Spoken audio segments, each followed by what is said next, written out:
Hi, past, present, and future homeowners. Welcome back to another episode of the Property Buyer's Guide. I'm your homegirl, Justina. So in our previous episodes, we've been talking about purchasing a property. But what actually happens in the instance where you want to build one or have one built? Today's guest, Ms. Bärbel Kirchner from the Construction Industries Federation, will be having a chat with us where we'll delve into what the role of the CIF is in the real estate industry. Bärbel, can you please tell us, what is the role of the CIF in the Namibia real estate industry? Thank you for the question, Justina, and thank you for having me here. The CIF is a member-based organization. It is the Construction Industries Federation of Namibia. When we say member-based organization, then we mean is that companies are essentially registering with the CIF and therefore become member. And we have really a spectrum of contractors, and these would include SMEs to mid-sized contractors as well as the very largest that do civil construction work as well as building construction, which of course is relevant for our discussion today. Yes. But really about 200 members that we have. Okay. And they have to adhere to a code of conduct.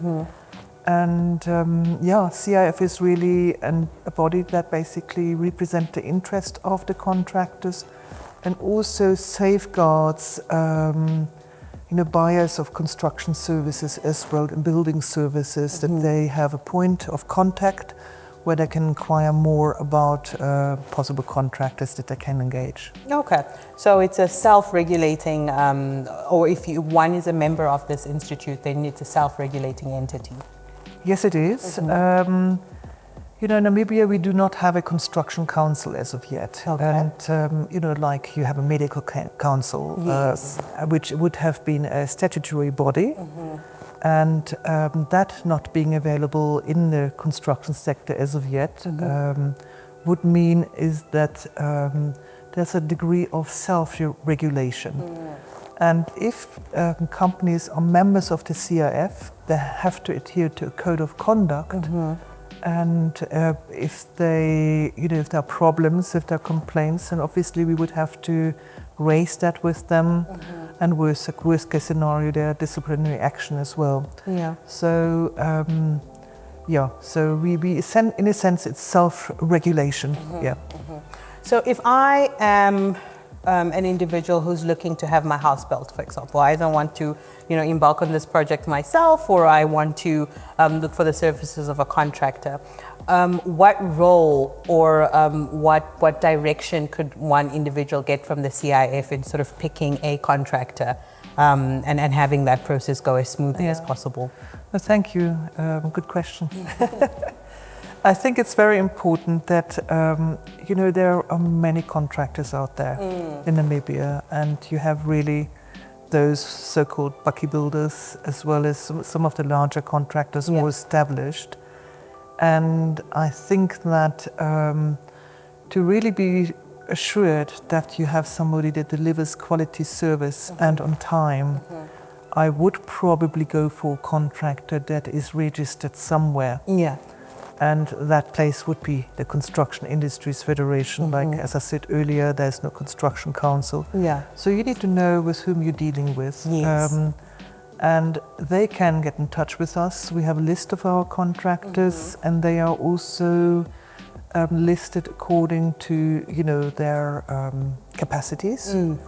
And what you would find is that every business that is a member of the CIF, first of all, before they become member, there is, financial sort of background checks as well. They have to be registered businesses as well, and have to have paid all their, taxes. So, in a sense, if they get in touch with us, we can provide it with them with that list. But also, there's a degree of certainty that these contractors are above board. And you don't want to have a contractor that is financially not sound. That you might be paying monies and they use that to buy building material, or the building material is not paid, and or don't pay the subcontractors. And eventually, subcontractors might come to you as a buyer of a home or builder of a home. So you need to have that certainty. We would also, when we would actually advise most clients, whether it's you building your own home or whether it is anybody that buys construction or building services, to make use of a contractor that is registered with the CIF in the absence of a construction council, because that gives certainty. And also banks that provide loans, we have been in discussion with them as well, because of course it's costly. Yes. If you take out a loan to build your own home, and at the end it's not completed on time, or there are many mistakes on the project. So it's very important that you have some certainty. So we can help with that. Okay. So I think when you're embarking on a process or a project to have a house built, one of the most important things is just to ensure that you have an above board contractor, as you mentioned. Yes, absolutely. Yeah. And the second one is actually to ensure that you have an estimate or you have an idea of how much this process or this construction is going to cost you. What would you advise, or what would you direct an individual to do when they're looking at getting an estimate of how much this home is going to cost me? I think what you find in our industry, you have a variety of professionals as such. So you have the architect who would have designed your home, and then also presumably you would want to engage a quantity surveyor. So a quantity surveyor would then establish what would be the costs involved for you to build that house. Yes. And then at the end, you have the contractor who builds according to the designs of the architect, as obviously also within the scope of the calculations and the estimates of the quantity surveyor. Yeah. But I think it's also very important to consider that if you have a larger project, which of course would be a large project if you build your own home, yes, that you do not directly engage the contractor, the subcontractors as such, because it can be quite a balancing act. Yeah.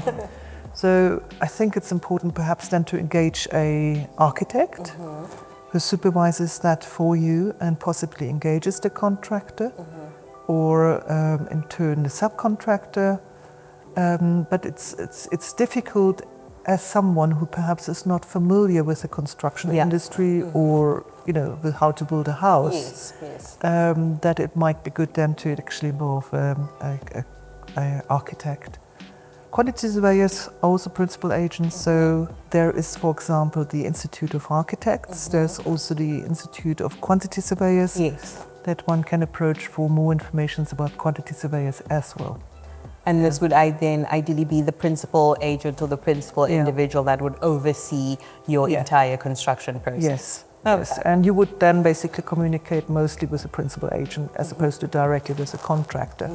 But of course, depending on the size of the project, depending on whether you actually just like to have some repairs done later at the stage, you can approach them directly. Yeah. No, I mean, I've definitely seen there's been an uptake of a desire for new construction homes, or like you said, just renovating an existing older home. So it's become a more and more relevant conversation to say that, listen, when I'm embarking on this building project, who can I speak to? Where can I find an above board contractor, and who can I find as a principal agent to sort of look after my entire project? So I think today's episode was very, very informative within that regard, and just providing us, the audience and myself, some direction in terms of these are the individuals and the institutions that you can look at when you want to embark on this process. Great. So thank you so much for the information. Thank you, and you're welcome. All right. All right.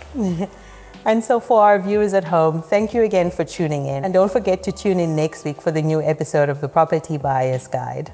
Bye.